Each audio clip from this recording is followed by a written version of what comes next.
Sabe aquele momento exato em que você senta para realizar a tarefa que pode mudar o rumo da sua vida? O café está do lado, o computador está ligado e você sabe com cada célula do seu corpo o que precisa ser feito. Mas em questão de segundos, uma névoa mental desce. Você sente um cansaço inexplicável, uma vontade súbita de checar o celular ou, pior, uma paralisia que te faz encarar a parede por 10 minutos. Se você acha que isso é preguiça, falta de vergonha na cara ou um defeito na sua personalidade, você foi enganado. O que está acontecendo dentro da sua cabeça não é um erro, é um sistema de defesa milenar funcionando perfeitamente.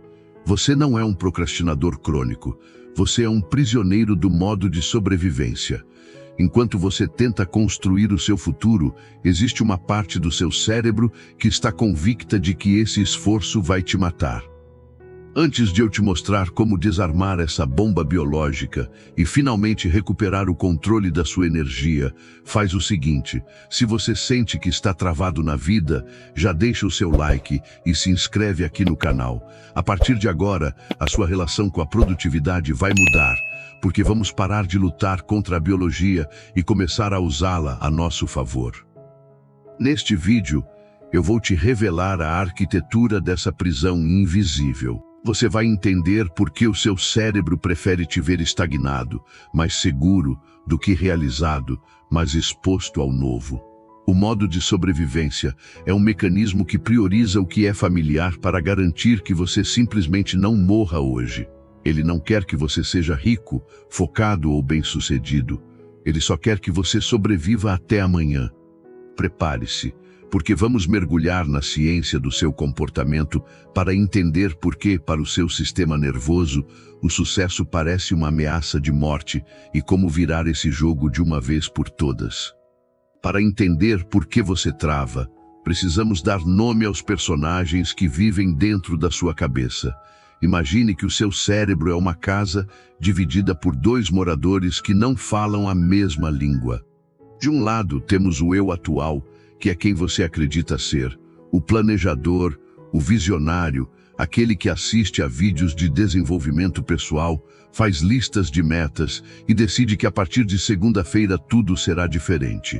Do outro lado, escondido nas sombras da sua base cerebral, mora o eu das cavernas. Ele é o dono da chave do estoque de energia e a única coisa que ele entende é a preservação da vida.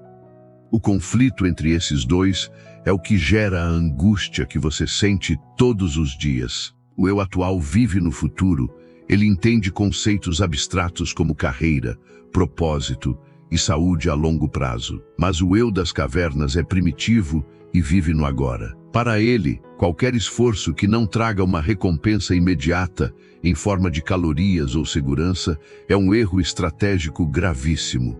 Ele opera sob uma lógica simples. Se você gastar energia agora com algo novo e incerto, pode ser que falte combustível para fugir de um predador daqui a pouco.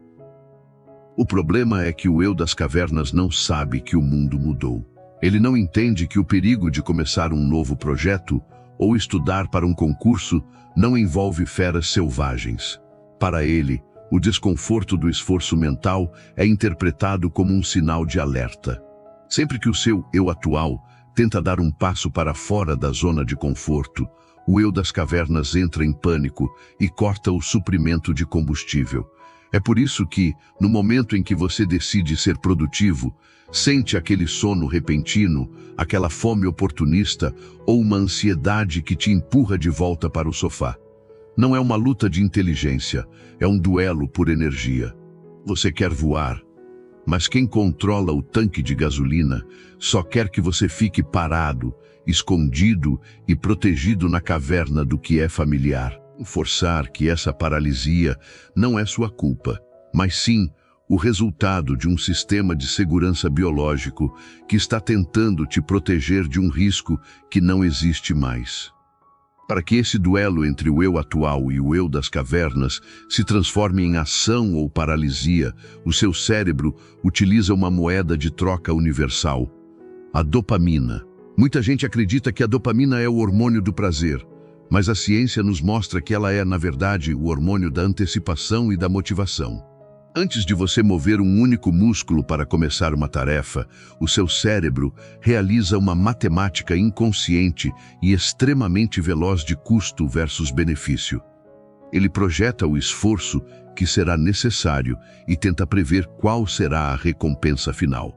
Se o prêmio parece muito distante, incerto ou abstrato, como a aprovação em um exame daqui a 6 meses ou o sucesso de um negócio próprio, o eu das cavernas simplesmente se recusa a liberar a verba química para o movimento.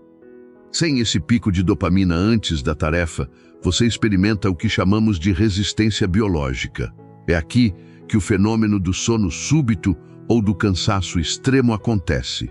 No momento em que você abre o livro ou o computador, o seu sistema de recompensa avalia que aquele gasto de energia não vale a pena no curto prazo. Como resultado, ele derruba o seu estado de alerta. O cansaço que você sente não é físico, é uma estratégia de economia de energia. O seu cérebro está literalmente tentando te desligar para que você não gaste recursos em algo que, na visão primitiva dele, não traz retorno imediato. Essa matemática é implacável. Se o cálculo do esforço é alto e a percepção de recompensa é baixa ou demorada, a motivação morre antes mesmo de nascer. É por isso que é tão fácil passar horas rolando o feed das redes sociais, mas tão difícil ler 10 páginas de um livro técnico. No celular, o esforço é zero e a recompensa é imediata em cada vídeo, mantendo o fluxo de dopamina constante. Já no trabalho profundo, o esforço é alto e a recompensa está escondida atrás de semanas de dedicação. Entender essa equação é o primeiro passo para parar de se culpar pela falta de vontade e começar a manipular os números a seu favor, ajustando como você apresenta as recompensas para o seu sistema nervoso. O grande desafio de viver no século XXI é que o seu cérebro foi sequestrado pelo entretenimento instantâneo. Nós vivemos em uma era de abundância artificial, onde o sistema límbico, a parte do cérebro responsável pelas nossas emoções e instintos, é bombardeado por estímulos que os nossos ancestrais nunca poderiam imaginar. Cada notificação, cada vídeo curto de 15 segundos e cada curtida funcionam como uma descarga elétrica de prazer rápido que treina o seu sistema nervoso para esperar resultados sem qualquer investimento de esforço. O problema é que esse treinamento molda a sua percepção de realidade e altera a sua tolerância ao tédio e à dificuldade. Quando você se acostuma com a gratificação instantânea, qualquer tarefa que exija tempo, repetição e paciência passa a ser interpretada pelo seu cérebro não apenas como algo chato, mas como dor física. Estudar, empreender ou aprender uma nova habilidade são processos que, por natureza, possuem um período de latência, um tempo onde você se esforça muito e não recebe nada em troca imediatamente. No entanto, para um cérebro viciado em estímulos rápidos, esse silêncio de recompensas é lido como um erro do sistema. O seu sistema límbico gera uma resistência biológica natural, uma barreira de desconforto que te empurra violentamente para longe da tarefa produtiva e de volta para o consumo passivo. Esse sequestro do prazer moderno criou uma geração de pessoas que sentem uma ansiedade profunda diante do silêncio e da concentração.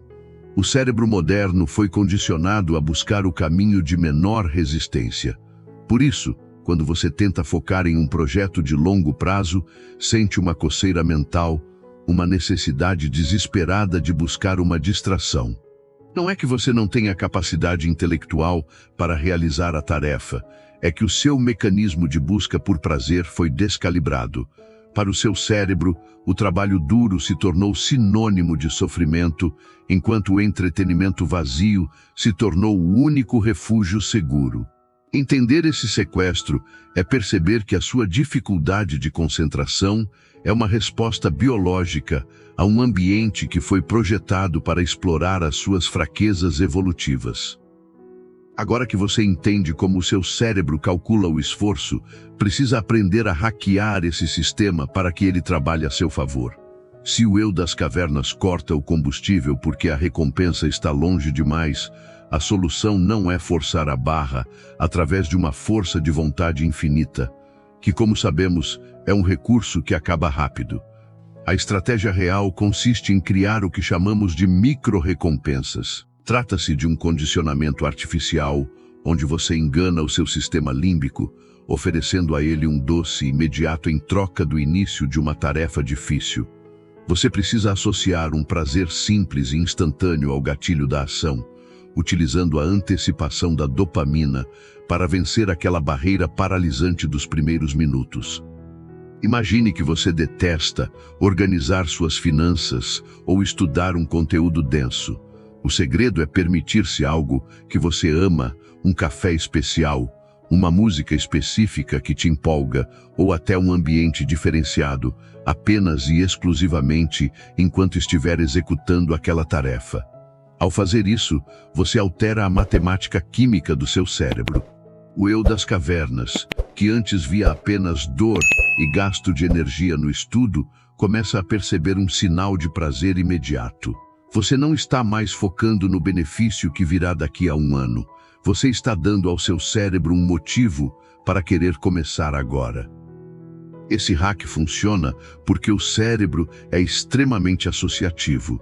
Quando você repete esse padrão, cria um novo caminho neural que liga o esforço a uma sensação positiva. Com o tempo, a resistência biológica diminui porque a antecipação da micro-recompensa libera a dopamina necessária para tirar você da inércia. É como colocar uma cenoura na frente do cavalo.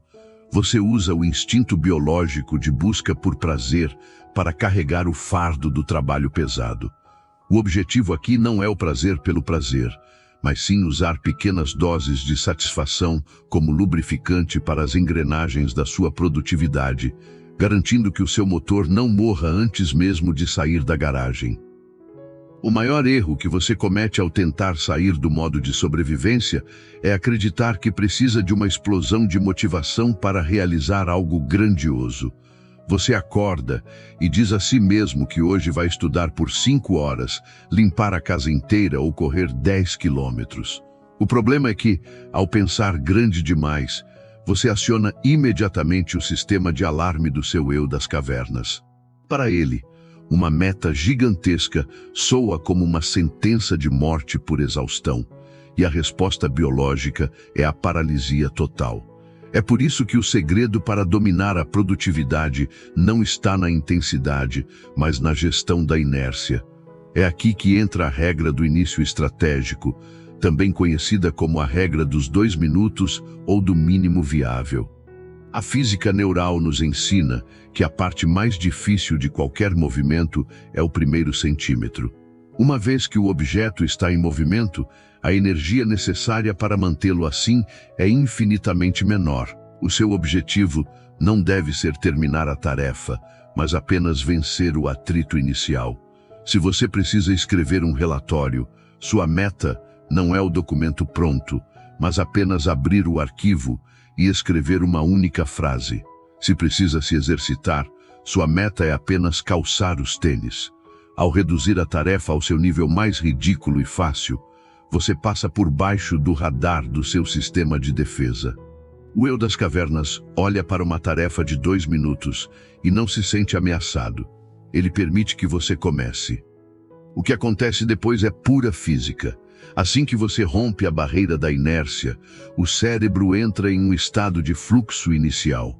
A ansiedade diminui porque o monstro da tarefa, que parecia enorme na sua imaginação, se torna real e palpável. Na maioria das vezes, o desconforto que te impedia de agir desaparece após os primeiros minutos de execução. O segredo dos realizadores não é uma disciplina sobre-humana, mas a sabedoria de saber que eles só precisam de coragem para os primeiros 120 segundos. Depois disso, o cérebro tende a continuar o que começou por pura economia de energia. Agora que já estamos aqui, é mais fácil terminar do que parar e recomeçar outra coisa. A partir do momento em que você vence a inércia, algo curioso acontece. O desconforto não desaparece totalmente, ele se transforma. E é aqui que a maioria das pessoas desiste, acreditando que a presença de atrito, cansaço mental ou irritação é um sinal de que algo está errado ou de que elas não levam jeito para aquilo. No entanto, o roteiro da biologia nos diz exatamente o oposto. Você precisa aprender a redefinir o que o desconforto significa. Em vez de enxergar essa sensação como um muro projetado para te parar, você deve visualizá-la como a porta de entrada para a neuroplasticidade. O desconforto é, na verdade, o sinal biológico de que o seu cérebro está sendo remodelado e que o crescimento está ocorrendo. Pense no desconforto como o calor gerado pelo atrito de uma broca perfurando uma superfície resistente. Sem esse calor, não há furo. Sem o atrito mental, não há aprendizado nem evolução.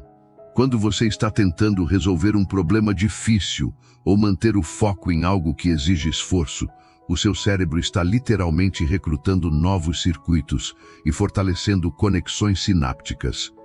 Essa sensação de morder o freio é o custo da atualização do seu sistema operacional. Se o que você faz é sempre fácil e confortável, você está apenas rodando programas que já conhece, operando no modo de manutenção. O crescimento real só acontece na zona de atrito. Portanto, em vez de fugir do desconforto, você deve usá-lo como uma bússola. Se você sente aquele peso mental, significa que está na direção certa, desafiando os limites do seu eu das cavernas. É o momento em que você para de ser um passageiro dos seus instintos e assume o papel de arquiteto da sua própria mente.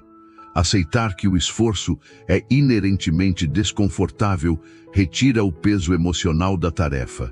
Você para de se perguntar por que é tão difícil e passa a aceitar que a dificuldade é o próprio processo de transformação. O sucesso não é a ausência de resistência, mas a capacidade de habitar o desconforto tempo o suficiente para que o cérebro não tenha outra escolha a não ser se adaptar e evoluir.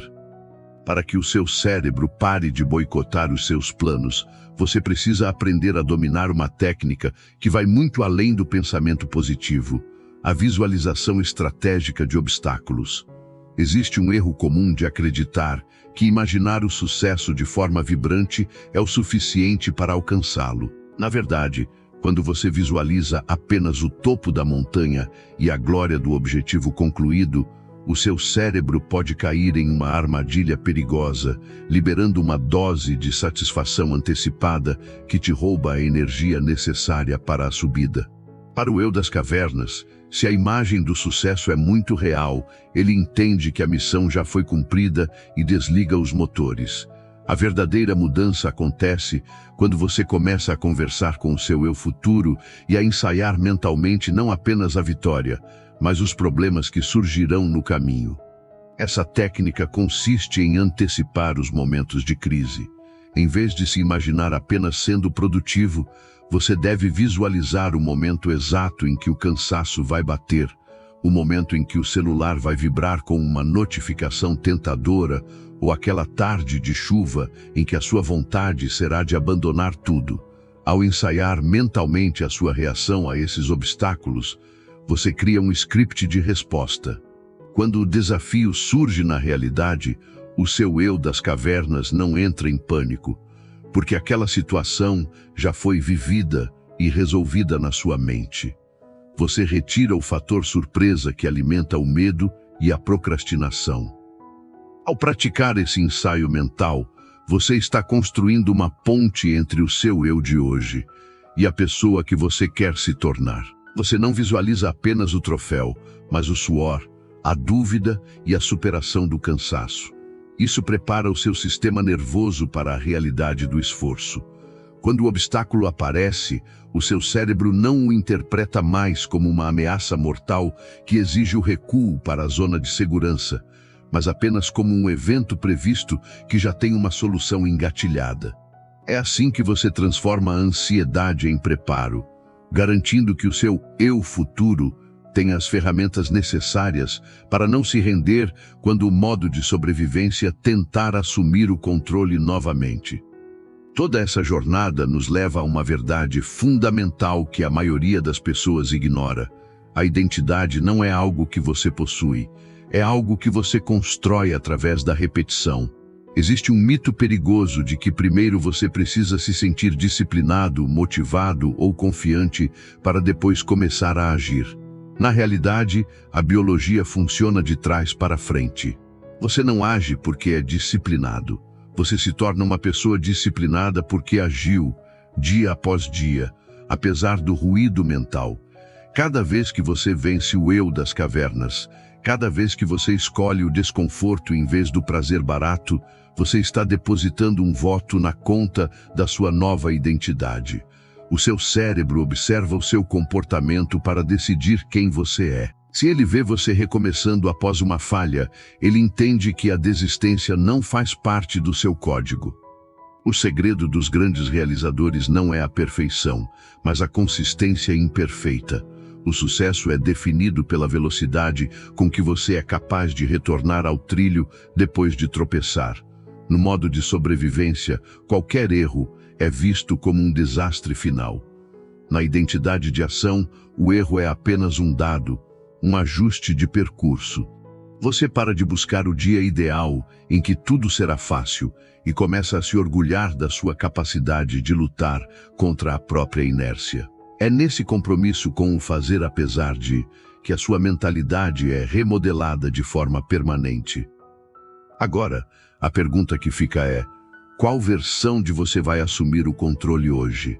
O prisioneiro do medo ou o arquiteto do futuro?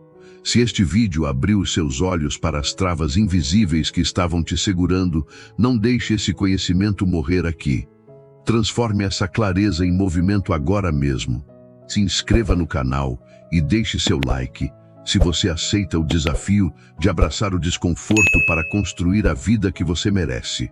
Comente aqui embaixo qual é a primeira micro-recompensa que você vai usar para hackear o seu início hoje. Lembre-se, o seu cérebro só vai acreditar que você mudou quando ele te vir em movimento. A gente se vê no próximo vídeo, onde continuaremos a decifrar a sua mente para libertar o seu potencial. Até lá, saia da caverna e comece a agir.